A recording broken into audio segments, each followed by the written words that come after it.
welcome to Mystic Dog Mama, the podcast for soul-led dog mamas looking to nourish their dogs and themselves, mind, body, and soul.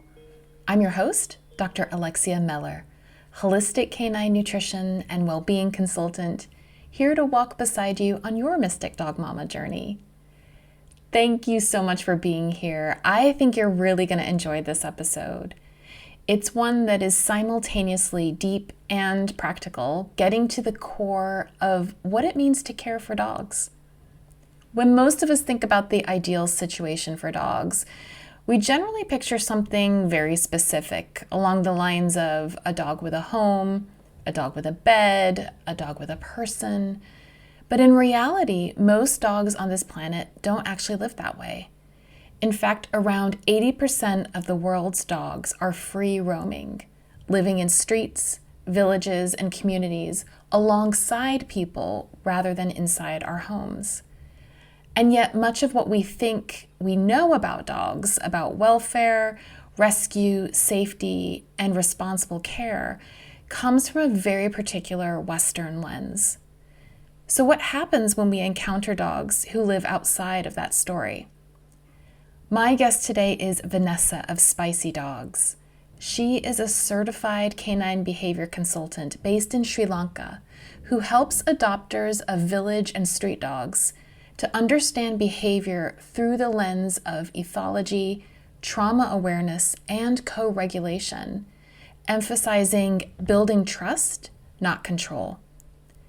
Vanessa lives alongside the island's street and village dogs, observing them closely and advocating for a deeper, more nuanced understanding of their lives. And what she sees challenges many of the assumptions that we in the West carry. In this conversation, we explore the richness and complexity of street dog cultures, lives that are so often reduced to a single narrative of suffering. We talk about how language and labels shape what we think we're seeing. We explore the tension between compassion and control, and the difficult questions that arise when well-meaning tourists or rescuers encounter dogs living in a very different cultural and ecological context. What is welfare for a dog? Who gets to define what a good life looks like? What might we learn from dogs who live in community rather than ownership? And what might change if we tried to see the world a little more from the dog's perspective? Because street dogs have a way of asking us to loosen our grip on what we think that dogs should be. This conversation may stretch you, and it may challenge some deeply held assumptions about rescue, responsibility, and what it means to care well for our dogs. But it's also an invitation to listen more closely, to look more carefully, and perhaps to imagine what it might mean to truly live alongside dogs rather than simply managing them. Now, before we dive in, just a couple of things. Firstly, if you are enjoying the podcast, I would be so grateful if you would do just one thing that feels easy and right for you. Share this or another episode with a friend. Review the podcast, or simply take a moment to rate it. Not only would it mean the world to me, but it helps to get the podcast to more people who are looking for support on their own journeys with their dogs. And secondly, if you're looking for support for your own journey with your dog, come and join me and other like-hearted guardians in my free Facebook group, First Light. Here we help you gain clarity on your next best steps to supporting your dog's health and well-being. I would love to see you there. Search Fetch First Light on Facebook, or click the link in the show notes to join. Okay, on that note, let's go. Hi, Vanessa. Thank you so much for joining me on the Mystic Dog Mama podcast today. I am so excited for our conversation. Hi, Alexis. Thank you for having me here. I'm really excited as well. I think this is such an important topic, and I think it's a topic that doesn't get enough airtime around how we take some alternative perspectives to different types of dog culture. And I think, we primarily privilege a Western perspective, and primarily actually from the US and the UK. And I know from my own experience of having spent time in Mexico with my dog Lucky that a lot of the things that were coming out from those contexts were completely irrelevant to the context that I was living in.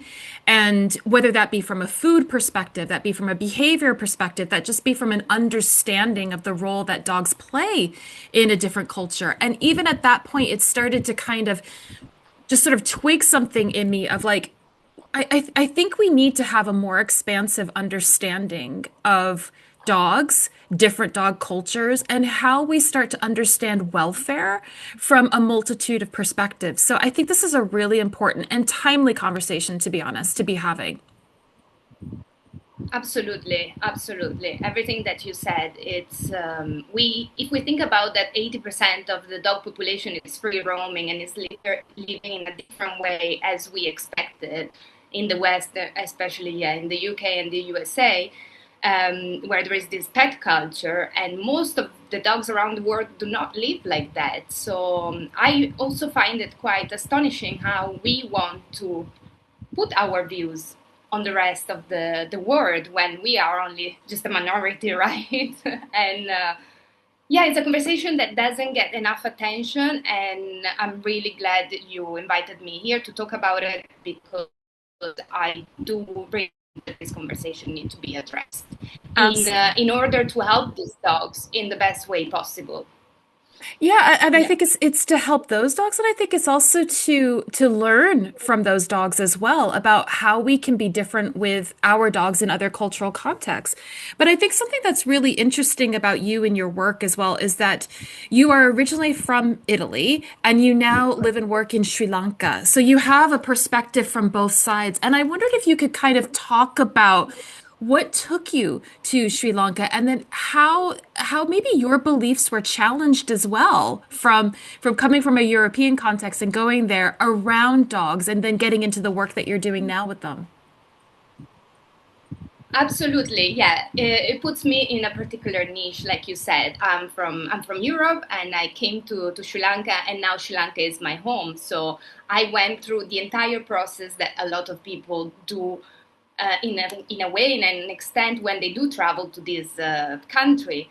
So I've always worked with dogs. I've grew up with dogs, and I worked for a long period in the pet sitting industry. I was a pet sitter, a dog walker. I worked for 7 years in London as a pet sitter alongside my other job, and I used to volunteer at local shelters everywhere I lived. I lived in different parts of the world, and every time I was traveling as well, I was always volunteering at shelters. Like dogs have always been my greatest passion, and I always loved specifically street dogs. So if I would go to countries where there were free roaming dogs, I would volunteer at the shelters there.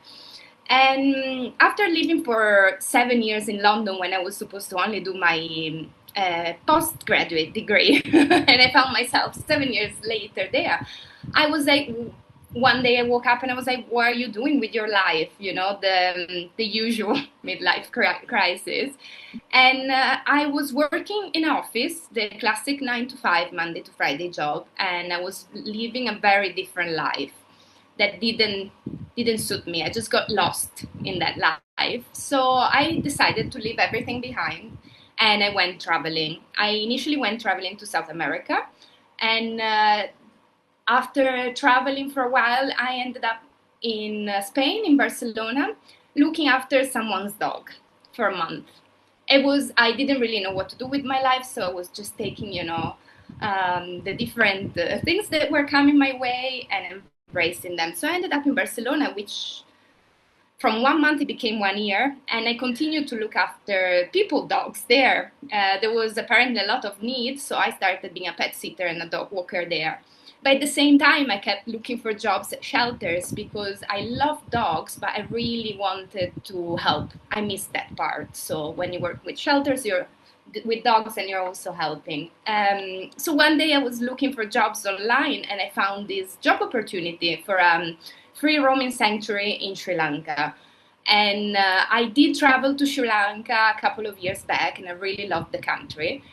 And so I was like, why not? Let's try, you know? And I got the job, and a couple of months later, after packing my things, half in Barcelona and half in London, I went off and went to Sri Lanka. And this was 2019. that I started working at this shelter.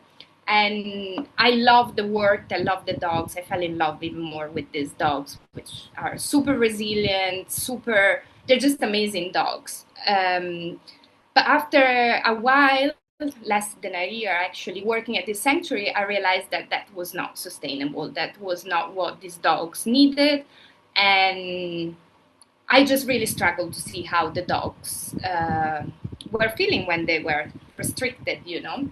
So I ended up leaving the job there, and but I wasn't ready to leave the country. I really, really like the country and the dogs. So I actually started my own spay and neuter campaigns with a group of friends. So we started organizing pop-up clinics and spaying and neutering and vaccinating and releasing dogs back. And then 2020 came and the pandemic hit. And I still remember there was my last repatriation flight to Italy that I had to decide if I wanted to take. And I just decided not to take it and to stay. There were, at the time, I remember there were a lot of people stuck outside of the country and their dogs were stuck in the country. So once again, I started doing pet sitting in Sri Lanka, looking after those dogs while the people could come back and get them. And so I stayed. Um, and then eventually after a little bit, no, during the pandemic, later 2020, I rescued my two own dogs. And that's where I think I really put roots here, because I realized that probably my dogs were not really suited for going back to Europe with me. They were very they were very particularly difficult dogs, we would label them, you know, who would have struggled a big deal. And I didn't know if I was able to give them the life they deserved back in Europe. So I stayed. And 7 years later, I'm still here, and I don't think I'm going to go anywhere soon. So I worked in rescue. I worked for other two different rescue organizations in Sri Lanka. So a total of three different large-scale organizations here. I ran my own spay and neuter. I have adopted two dogs. I've fostered and did dog boarding. So I've learned a lot from these dogs in all capacity. You know, I see them on the street. I have them in my home. I work with them. And at the same time, you know, I'm not from here. So I went through my own journey. And I still remember how when I first came, I felt pity for these dogs, you know, like I'm a really empathic person, and I would see their suffering, and that would make me unease, and, you know, like I just wanted to help them basically. But by working with rescue organization and see what the dog goes through while he's rescued and maybe rehomed, I realized that probably that wasn't always the right way to address the situation. And I saw how many dogs would struggle, you know, when confined, and how stressed they would become in a shelter setting. But even, you know, when houses house multiple dogs and have large packs of dogs in their house, which happens here because you're surrounded by dogs and you start helping one and then you end up with 10 if you're not careful, you know. And I see how these dogs were struggling, and that really made me think and made me reevaluate how I looked at this dog. And the more time I spent here, the more, you know, I always lived in the same kind of area, in the same kind of village, at least for the past 5 years. So I really got to know the dogs here. And I could really, you know, I love behavior, I love observing them. So I spend days on end just looking what they do, you know, and getting to know them. And the more you observe, the more you see, you know, beyond their suffering. You see that they have incredible lives. They they really have interesting and amazing lives. I wish I could put a webcam and a tracker on them to show people, you know, like what their day look like. Because, yeah, you know, sometimes they might be skinny, sometimes they might have diseases or skin issues, you know, they live by the road and they get in road traffic accident. Life on the street is not easy. It's full of challenges. But and I want to acknowledge that, and I want to make sure that I acknowledge the challenges and the difficulties, and I don't want to romanticize their life. But if we look beyond that just for a second, we will see how rich their lives are. They are, they are free to move and do what they want. All they want, all the time they want. They choose where to sleep. They know where to get food. They know where there is water. They have friends, human friends, dog friends. Like they have their spots. Um, the dogs that live by my beach, which I know very well, and mind, they are not the same during these 5 years. Many are gone, Some are still there, and many go. They die, they disappear. We don't know what happens to them. Again, life can be difficult, but for the one that survive or some thrive, you will see that they have they have this life that you can't even imagine. For example, they have their local restaurant where they go and get food. Then they might have the expat that gives them lunch, and then they go to the chicken shop who will give them chicken. And then at night they have this house where they go and sleep, and by the morning they're gone. And everybody kind of accepts them, and they come and go as they please, which I find it amazing. We have bars and clubs here, and you will see the dogs on the dance floor. They'll go to Sunday markets, and you will see them on social media, on the stories, and you're like, oh, look, like they'll know that there is an event, and they will move if they have the possibility to move through larger territories. They will move to other places, enjoy, the high season with tourists, and then go back to the local living there when the off season hits. So I just wish people could see what I see on a daily basis, because I think that would allow them to change the view that they have on these dogs. Yeah. Oh, thank you. That is so beautiful. And I can relate to a lot of what you're talking about because as I mentioned to you that I spent time in Mexico, and actually it was during the pandemic. I got stuck in Mexico. I went to visit friends and family, got stuck.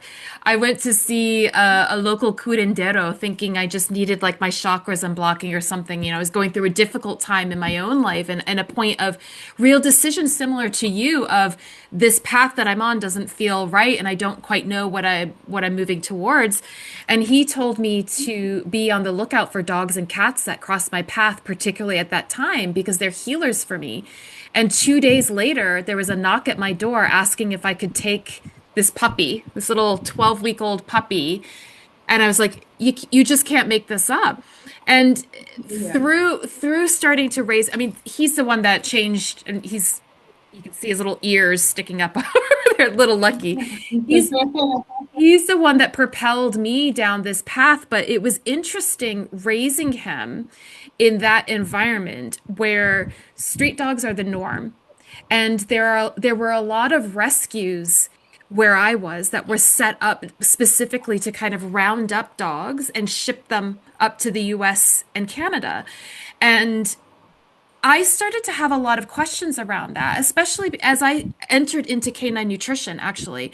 And a lot of my clients were people from the US or Canada that had adopted some of these dogs, and they were facing tremendous issues with them, whether that be behavioral, because to your point, they weren't used to being locked up in a house or in a flat.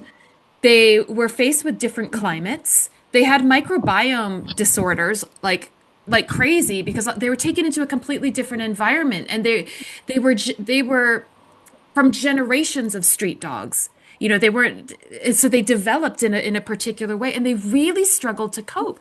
And when I saw that extent of challenges that the dog was facing by being relocated for what we think is the better thing to do for them, it raised questions for me. And I think I struggled with some of the stuff that I was seeing, like you were talking about, the kind of the suffering. But at the same time, in the Western way of having dogs, we keep them captive. And I remember talking to Kim Brophy, who said, like, they're the only species that we have as domestic animals that have to ask to use the toilet. Like, they have no agency. And so it really brought up this challenge for me around what had I internalized as what was right from an animal welfare perspective Was I perhaps wrong on some of that? Is there a different way of understanding? And I don't have answers, and I'm not expecting that we're going to find the answers, but I think they're important questions to be putting forth when we tend to judge other ways of dogs being without a real understanding, and also not applying that critical lens to what we do in our own dog culture. And part of that, I also think, is the labeling. I wondered if within this kind of context, we could unpick some of the labels around stray, feral, village, free roaming dogs, because I think that underpins a big part of where we are making assumptions about the dogs' lives and what is right for their welfare. Do you mind if we kind of unpick that for people a bit? Absolutely. No, you are absolutely right. And I think that's where most of the problems start, is that we look at this dog through the pet lens. But we need to realize that these are not pets. These are a different kind of animals, and that's why labels are important. And there is a lot of confusion with the different names of dogs. So everybody has their own kind of way of seeing it. So I'll just tell you mine. So lots of people tend to call them stray, which is very misleading because stray dogs are abandoned or lost pets. And the one that you find in a country where there are free roaming dogs, most of them are not lost pets. They are dogs that have evolved alongside humans for millennia, and they are evolved to live exactly where they are. They are wired for survival, and they survived without human help until these days because that's exactly what they are meant to be doing. And I like to call them I use these terms I can interchange them because for me they all mean the same. It's just different connotations. So there are people that call them village dogs, as well as you can call them street dogs or beach dogs, streeties, or whatever. I really like Sindor Pangal calls them free living dogs, and that's a term that I like to use because I like the connotation that they are free. But there are another term that I really like that is used here in Sri Lanka as well, which is community dog. And they are called community dogs because they have the entire community looking after them. And that highlights the fact that they do not have a single owner, but they might have a couple of owners, a couple of guardians, or the entire community looking after them. And I really like to highlight the community side and the free side of it. And then the term that is also used most frequently is free roaming or free ranging dog. But that is just a term that highlights their ability to roam freely, but that could be also a pet. Like there are pets that are allowed to free roam and there are pets that are kept restricted. So I don't think that term is really highlights the what I mean with village dogs. And so village dog, another term that you can use that might be easier for people to understand is the land race. So the proto dogs, the original dogs that were in that country that evolved and survived alongside human in that particular context. And if you look them this way and you understand that they are not pets, that they have evolved alongside us, but not thanks like we not because we looked after them, they just evolved to be on our side.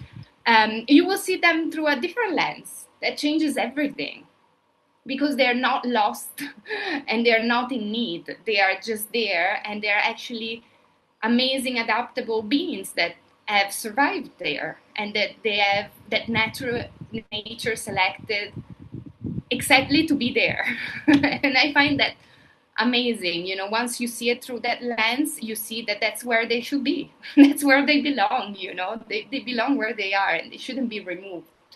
And our initial response of having to remove them to help them is not applicable in this context because they're just not lost pets. Yeah. um, so yeah.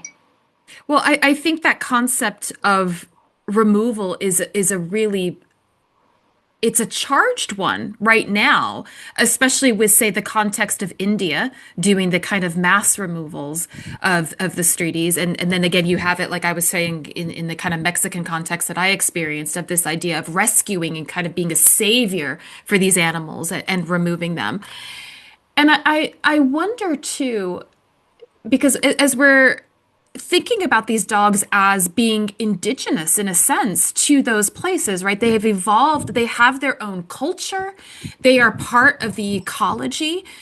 What happens when we remove them from those contexts, both like for the specific dogs, but also kind of that wider understanding of the role that they are playing socially and ecologically in those different contexts? I'm wondering what you're seeing from your perspective on that.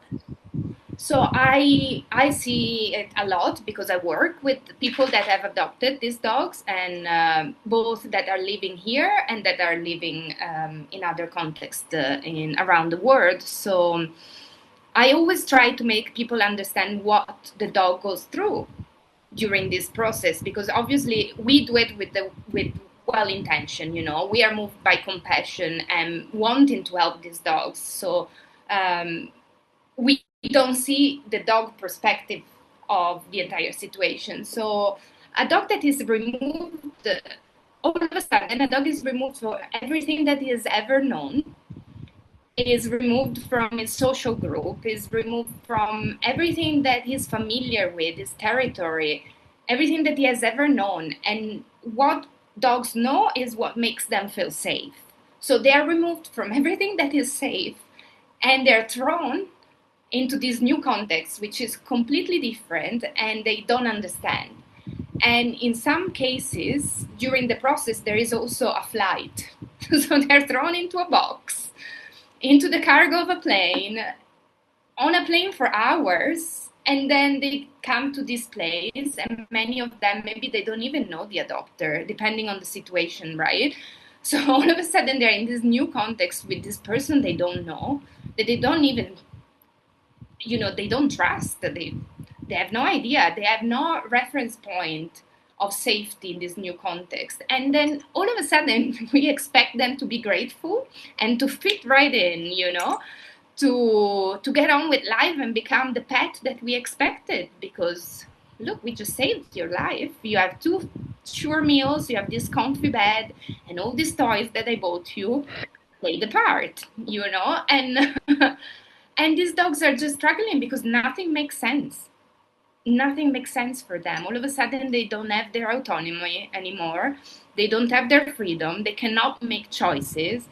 All of a sudden, they rely on all these tools, and they have a leash and a tracker and and a harness and a double leash, because otherwise they're going to run away. And there are gates and there are doors and crates and muzzles and whatever. And then you go up and prong collars and whatever, all these tools.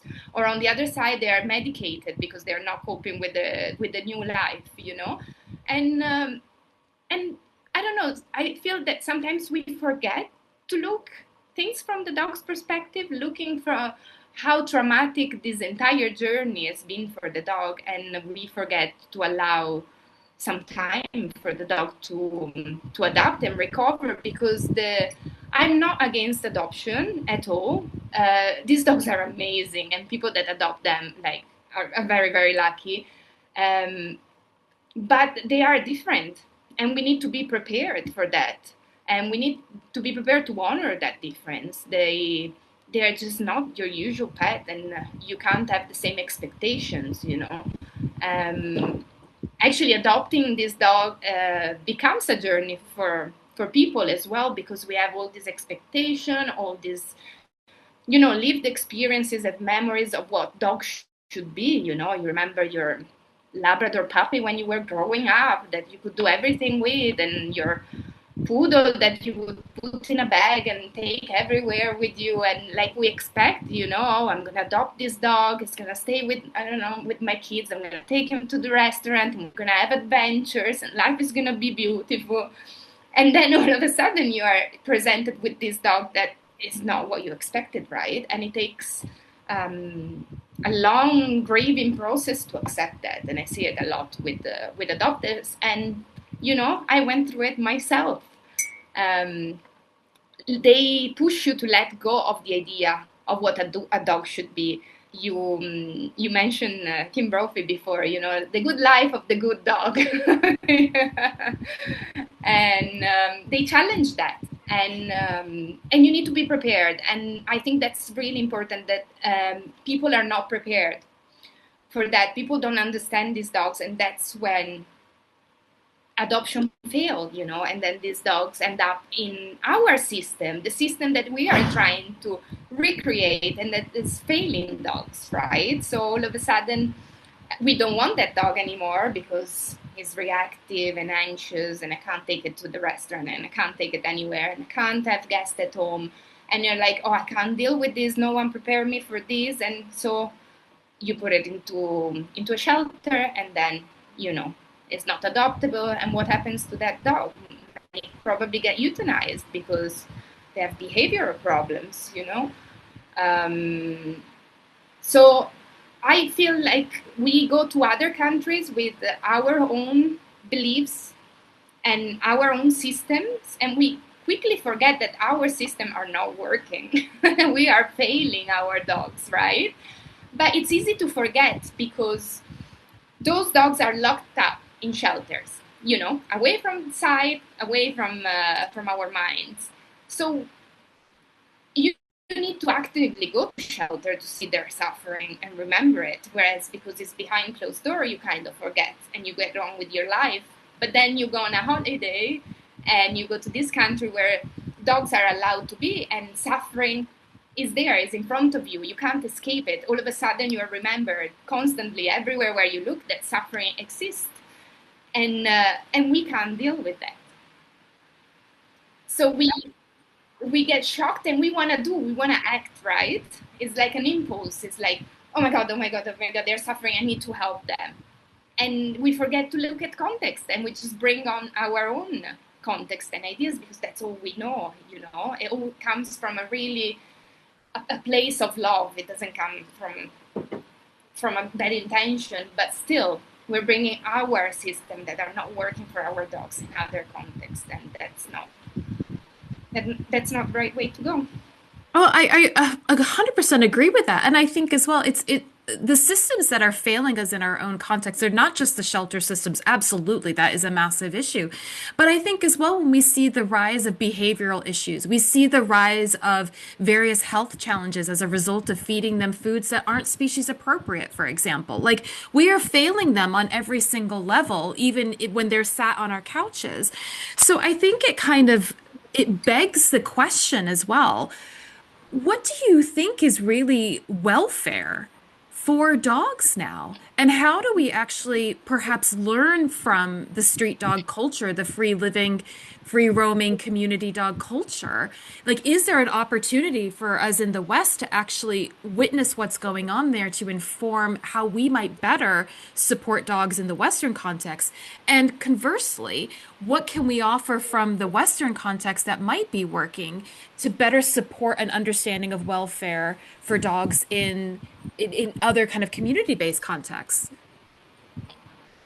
So when we look at welfare, the system that we use is what we have always used for captive animals, right? So what we use for farm animals, so freedom from hunger, freedom from thirst, freedom from illnesses, freedom of expression, of behavior and movement, and shelter. So the five freedoms. Then we have changed that, evolved for our pets, and but these are for captive animals, first of all. And when we look at village dogs, they are not captive animals, right? They are also not wild animals, so they live in this niche in between, around humans, but not owned and supervised by humans. So already trying to look at welfare through that lens is incorrect, in my opinion, because we need to look at through a different lens because they are not captive animals. So obviously, these 5 principles are really important, and it's also important to acknowledge that many village dogs struggle with some of these. Like food can be scarce in some places, or might be not super nutritious. Water can be sometimes lacking, or it can be dirty. They have shelters from the elements, but not always. But what they do have, and no one can take away that from them, is freedom of expressing behavior, agency, and freedom of movement, right? Which, if we look at pets on the other side of the scale, they have amazing food for the most part. Okay, generalizing, but they have amazing food. They have a safe place to sleep, a comfortable pillow where to sleep. They have toys. They have enrichment. They have clean water, but not many of them have a lot of agency, for example, and very little have a lot of freedom in movement. So we micromanage their entire life. We take them out on a leash. Most dogs have never been off leash. They can't choose anything. We choose the time in which they eat. We choose what they play with, who they visit, where they go, when they go, how many times they have to go toilet, where they have to go toilet. We literally oversee everything in their life. And then on the other side, you see these other dogs that are just out there managing their own life. And yeah, some might be struggling, but if they've lived for 40,000 years along us, they might be doing something good because they're still here. So they are surviving. They're not all sick and struggling. And they are making every decision in their life. And despite having scarcity, maybe with food and resting spots and stuff, maybe they don't mind as much. We see a dog sleeping on the street and we are like, oh my God, the ground is cold or hot, depending on which country you are. Oh, they're so uncomfortable. Oh, they would love a blanket, or, or they're eating only scraps. Oh, if they could eat kibble. but like no one asks the dog. They might love what they're eating. That's what they're used to. So we are talking really about two different contexts that need two different ways of looking at welfare, in my opinion. And definitely those free roaming dogs could be helped with more vet care, for example, because like they struggle with diseases, they struggle with viruses, their life is really short because there is not preventive care and emergency care. So if we could provide that to them, that would be a huge help. There is a lot of people that do feeding for street dogs, and again, having a more regular meals and more nutritious meals is good for their immune system, so they can fight infection better, and that helps their survival. Vaccination to prevent diseases that can be preventable and they're mostly deadly. If they get into an accident, instead of staying suffering, trying to heal from a fracture for a month, we can help them. We can give them painkillers. They can be on bed rest in a clinic or whatever.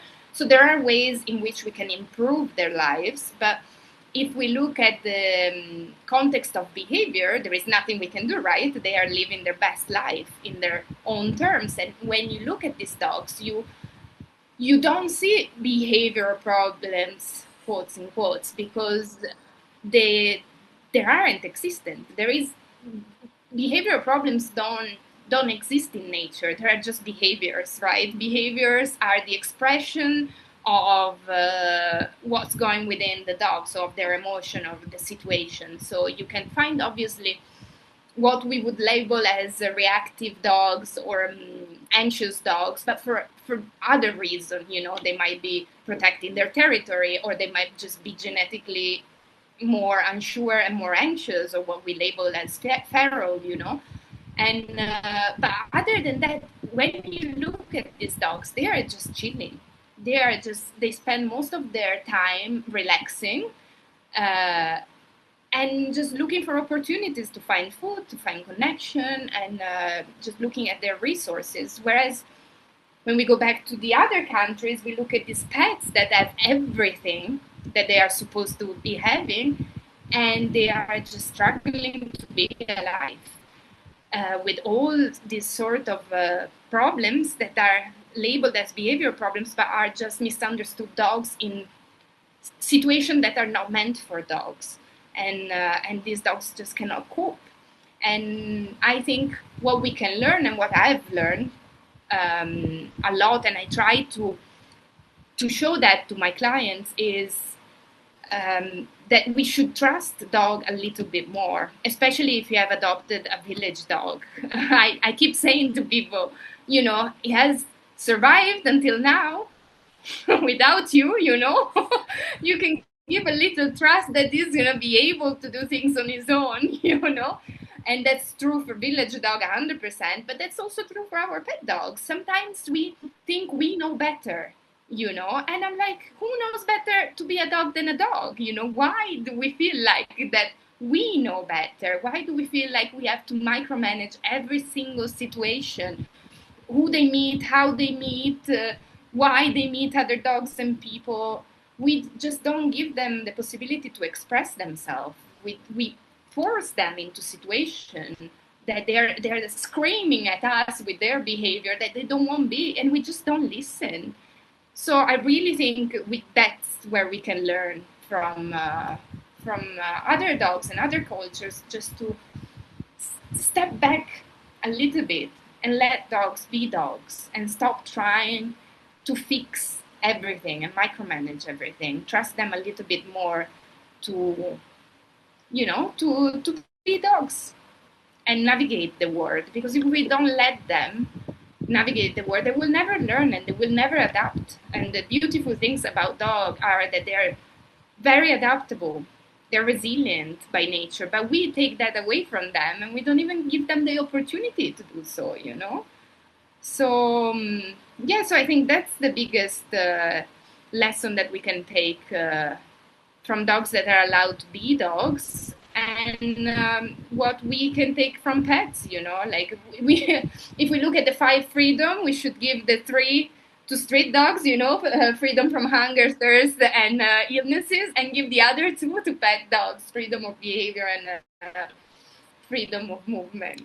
Yeah. Oh my God, I love that. I love that 100%. And I have to say, I mean, I'm just as guilty of this with my own dog as well. So even though like this is the work I do and I really try to challenge a lot of my own issues, all that, it still creeps up. And I was I was talking about a sort of recent issue I've had with my own dog, Lucky, who is, he's from Mexico. He's a Chihuahua, and he's like, I don't like this cold. I'm not a big fan of this, and I don't particularly like pooing when it's this cold. And he'll hold his poo, and I find Yeah. myself like, and I'm out there like, you gotta do it, buddy. Like, come on, like, you're trying to. And he's like, I'm not going to do it, and I'm trying to force him. I'm like, another lap around the block. We've got to, And then I'm just reminded of like the absurdity of that, and of course, it's coming from a meaning, like a good meaning place of like he needs to go to the toilet. I need to encourage this. I also don't want to be getting up at 2 in the morning when he decides he really can't hold it anymore. But it's like, I remember Georgina from Georgina's Kitchen had said to me about just this reminder that dogs are adults of their own species. And that came back to me as I'm wandering the streets with Lucky, like, please poo. And I'm like, he's an adult. And I'm completely denying his choice to say, I don't want, I don't want to do it. And you cannot make me do it's so I'm humbled by this too. Like I completely recognize like hand up, I'm guilty of this stuff too. But it's to your point, it's because of the systems that we live within with dogs. And even though we might want to extend more opportunities for freedom to our dogs, we are also limited within our ability to provide that within the societal systems, right? But I think it's such a reminder of the ways in which we are captive as well. I think they mirror a lot of that for us, which is why they bring stuff up for us, where we are sort of challenged with whether or not we are providing them with the things that are best for their welfare and giving them all the opportunities that we can, because we know that we're so restricted in that way, and we don't know necessarily how to step outside of that for ourselves either, you know? Absolutely. Yeah, absolutely. That's why, and then it goes back to it. It's like, why do we want to put these dogs in our system? if those systems are failing, like we used to have free roaming dogs, and still Yeah. many countries, even in Europe, have them. I'm from the northern of Italy, but even Italy has free roaming dog in the southern part. And we are facing a similar situation in which people from the north go to the south and bring the dog up to the shelters in the north because they can't deal with the fact that dogs are on the street. And it's just like, why are we imposing this system that is not working? It's failing. It's failing in all sides for our pet dogs, for the shelter dogs. Why can't we look beyond and trying to find different solution? Why, like we had dogs, we removed them from the streets because of, okay, obvious reason, like safety concerns, and because like cities have evolved and traffic, and we made these places not welcoming for dogs anymore, no? And and now we don't know what to do with all the dogs that we have restricted. Whereas there are many countries that are still sharing their life with dogs, and it might be imperfect, but can we find ways to improve that and keep that social model of having dogs living with us? And why don't we make cities more dog friendly, for example? Why do we always look at solution in a human centric perspective? We always look at removal because we need to have big roads because roads are not safe for these dogs. Why not making roads safer for the dogs so the dogs can continue to live and we can coexist with these animals? Why coexistence is not on the cards? Why aren't we pushing for that? Oh my Yeah, God, yes. Yeah. Yes. To all of it. It's one of my biggest bugbears, and I think it speaks to something that I think is one of our biggest challenges as humans, actually, is this belief in disconnection. Like we think that we're disconnected and superior to everything. We don't see ourselves as connected to one another. We don't see ourselves as connected to nature. We use the terms man and nature, like independently and not seeing the interconnectedness. So we therefore are making decisions about how we're structuring everything in our world. I mean, one of the things that I find really interesting to consider too, as all of these conversations are happening around how we are restructuring our food system. Like the planet is the population is growing immensely. How do we make sure that we're feeding everyone? And of course, that is an important concern to have. And we're only looking at it from the human lens. We're not looking at like how many other species are dependent upon our food system, whether that be our companion animals or that be the rodents, the insects, everything that is completely dependent yeah, on what's being grown. And it, I think we're kind of at this sort of crisis point where we're forced to start. We have to recognize like we are an ecosystem. This planet is an ecosystem, and how do we find ways of coexistence, recognizing that each organism, each being is playing an important role. And I think that was one of the things that was interesting that was coming out of like what Sindor Pangal was talking about with the situation in India as well, of the street dogs play a really valid role in the ecosystem, keeping rodent populations down. It's, you know what I mean? Like what happens to us even when we remove them from those contexts? absolutely, absolutely. In fact, even here in Sri Lanka, there is zero waste management. So people still burn the rubbish, the plastic, and the things that they can burn. They burn it, and all the food leftover is put outside for animals. And the main animals here that get those food is dogs, right? The pet population is quite small because of the dogs, but there is this balance, right? Dogs keep neighborhood protected from other dogs because they're really territorial animals, so they will keep other dogs away. They keep other animals away. They help people with food management. People love to give their leftovers to dogs. They keep the streets safe. For me, as a female that goes out at night by myself, I've never felt unsafe because I always have a group of dogs following me. I remember even during COVID when the beaches were completely empty and I was in a really remote side of the country, and always find the weird person that pops on the beach and start following you or whatever. I remember I used to walk with a pack of 10 dogs and no one would come near me, you know? Like I wouldn't even imagine living without a couple of dogs following me around. They bring so much joy, but they always also bring protection. And even in a neighborhood where there is an established pet of dogs, you will be sure that no intruders will come. Because if someone comes to rob your house and is not from the neighborhood, the dogs will bark, you know, and they will alert you that there is someone that is not supposed to be there around you. So, I mean, people don't think about this, especially when you are used to have this dog around. If you think about removing them all of a sudden, the system is slowly going to collapse on itself, right? We don't realize the importance of dogs in the ecosystem, in our system. So yeah, that's a super important point for sure. And the continuous campaigns of removing these dogs don't take into consideration that when you remove dogs, new dogs will come into that area.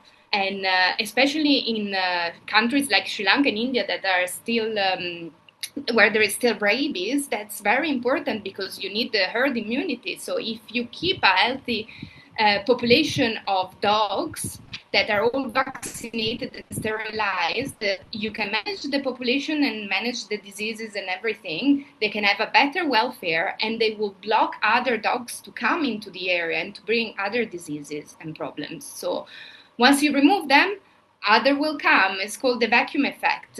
Removal does not solve the problem. So I don't understand why we fixate on that, why we fixate on removal when we should really focus on improving the welfare of this dog, reducing their number so that it's more manageable, and educating people of how to live along these dogs so that there is no human dog conflict and that we can eradicate rabies and that everybody can live happily ever after, right?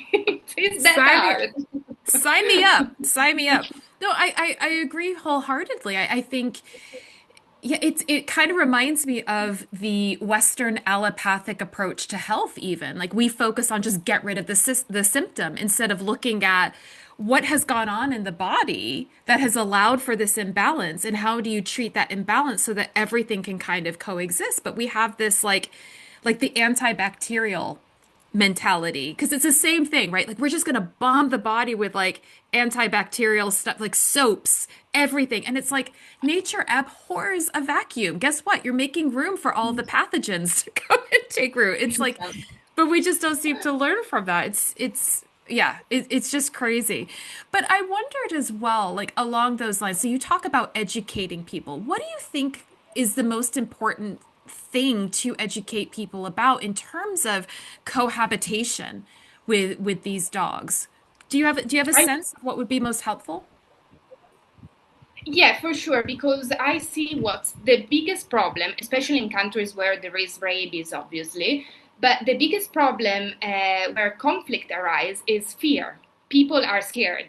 People are scared of getting rabies, or people are just scared of getting bitten and attacked, right? And I I've lived here for 7 years. I've worked with thousands of these dogs. I've touched all of them, rabies or not rabies, in every country, and I've never, ever got bitten by a dog because I understand dog behavior and I respect them and I treat them with compassion. And I can swear on anything that I know that if you treat a dog with compassion and you understand dog behavior, the dog will not bite you, the dog will not attack you. They do not attack just out of nowhere, how the media wants to make you believe. And so I really think education is important and it should be done early with kids at school on reading dogs body language and understanding behavior and just teaching people that if they move slowly, move away, and they're not threatening, dogs will not do anything.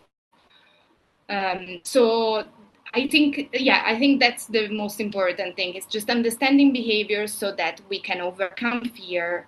And once we overcome fear, there are no reason for people to have conflict with dogs.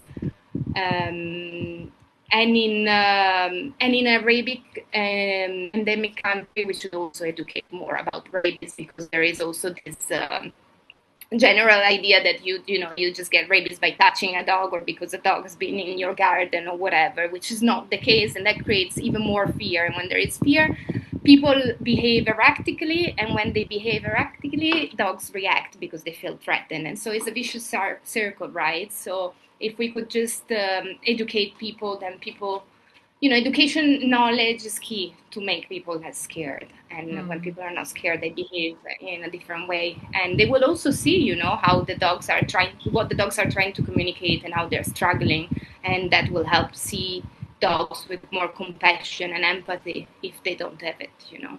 Absolutely. And I'm sure that people would learn to coexist with dogs, because literally they are just around you and they don't do anything if you don't do anything to them. Yeah. Exactly. Exactly. And what do you think? Because you have shared about the kind of specifics of tourists coming to places like Sri Lanka, for example, and either interfering with the local packs, moving dog families around, or, they come in and like we said, like they have this compassion for these dogs and they want to help in some way, but a lot of times what they do isn't necessarily helpful. In terms of educating, what would you say to Western tourists coming into places like Sri Lanka about how they actually can best support and engage with the dogs? Yes, so for sure, I would ask people to just stop for a second. As we were saying, when we come to this country, the first reaction is shock, and we want to act fast. So we want to act because we think the system where we are is failing, that people don't care, and we need to take things into our own hands. So I really invite people to just stop for a second and just look at the context in which they are, and to talk to people, before acting. Because, as I said, many of these dogs have a social network around them, and it can be very detrimental to remove these dogs or displace these dogs. And there are ways in which we can help them without disrupting their entire system. So we can always, vaccinate, spay, neuter, give antiparasites. Like, we can help with the medical aspect, or we can just feed them. But we need to be really mindful also how we do it, because many people come and then they will start feed dogs and take them back to their hotels and stuff. And that creates more human dog conflict, because then the hotel owner, is going to get upset, because if you have a tourist business in the tourism, not everybody loves dogs, so you can't have dogs coming inside. And then on the other side, you're also getting this dog used to a life that you can't continue once you have left it. That's not fair on the dog. So really considering at what are our intention. Are we just on a 2 weeks holiday and we are going to go back home? Do we want to adopt the dog for life and take responsibility for a life for, like 10 and plus years? And then please, do if that's what you think is the best for the dog at the time and in that situation. But otherwise, I invite people not to interfere too much. Because even, sometimes even feeding a dog every day for, I don't know, a month or even a couple of months that you stay there and then you leave, are you really helping that dog? Or are you getting the dog used to a sure meal that in a couple of months is not going to be there anymore? And maybe you moved away the dog from the sure meals he had before, and now he can't reach anymore. So we really need to look at the way we help dogs, putting ourselves in their paws, and really checking within ourselves if we are doing it really for the dogs, or maybe to remove a little bit of the discomfort that we feel towards that reality. Because there is always well-meant intentions, but sometimes those intentions are entangled with our own emotions, what makes us feel uncomfortable and what we want to fix right away without pausing for a second and really understanding the context. Yeah, it always goes back to the context, right? And not knowing the real life of these dogs. And until we don't know, we can't act. So we just really need to pause. There are some dogs that, if someone tomorrow comes here and say, I'm going to adopt this dog, I will punch them in the face. I will not allow them to adopt that dog. Like there are some dogs that I strongly believe they have the best life they can have, and no one should take that away from them. So you need to talk with the people around you, because they might have, many people looking after them and they have a good life. So who are you to come and decide that that's going to be your dog? Um, and then there are opposite situations. There are puppies that are abandoned, they don't have a mom, they're in a different environment, it's a very dangerous environment, and you come in and you want to help that puppy. Please do. Probably it doesn't have a lot of chances of survival, so that's a good thing if you can commit to it. Though don't just pick it up and then think, oh, let me contact one of the organizations, they will take care of it, or let me dump this puppy to a local guest house, they will take care of it, because that's not real help, is it? That's just dumping responsibility on other people, and that doesn't help anyone. And going back to the context, here in Sri Lanka, for example, there are 3 to 4 million dogs, there are 22 million people, and there are probably a dozen organizations. Wow. There are not government, the government doesn't do anything, so there are no government institutions that help the dogs. So there are these dozen of organizations trying to help millions of dogs. You see how it just is not possible, right? So when tourists come in and they expect people to help, when there are no resources and when everybody is overwhelmed, that's not helping anyone. So if you want to help, but you help. You cover the expenses, you take the dog to the vet, you adopt the dog, you take it back to your country, you put the work. You can't expect other people to do so, because again, this is a different system. That's what we would do back home. You see a dog in need, you call the authorities, the authorities come and pick it up, and it ends up in the shelter, or they find the owner, or whatever. And that's how it works back home, but it doesn't work like this here. If you pick up a dog and you call an organization, the organization is probably going to tell you that they can't help because they have no space. Because guess what? If there are 8 million dogs and 12 organizations, there is no space for everyone, right? And also, many people come here because they're not used to the situation. They see suffering also when it's minimal suffering for us. Like a skin condition is not enough to rescue a dog. A skin condition just requires a treatment on the spot, for example. But you come and you see this emaciated dog without fur, and you feel terribly sorry for the dog, and he's sad. Dog is struggling and he's suffering. Obviously, he's not doing well, but you can't rescue a dog just because it's got a skin condition. So there are also different levels that people that come and don't live here cannot comprehend. So they should contact organization and ask for advice, but not ask to take responsibility for a dog that they don't feel totally comfortable looking at. That's so helpful on so many different levels, from the practical of like using the organizations as a space for getting understanding and advice and, sort of direction pointing.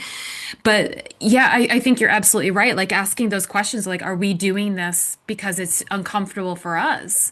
And it can be a both and situation. It's not a black and white sort of thing. And of course you care for these dogs, and it's very difficult, but I think it's part of a much larger question that actually I would kind of like to ask you about. It's asking us what we see our roles as humans. Like what are our roles as stewards in this planet?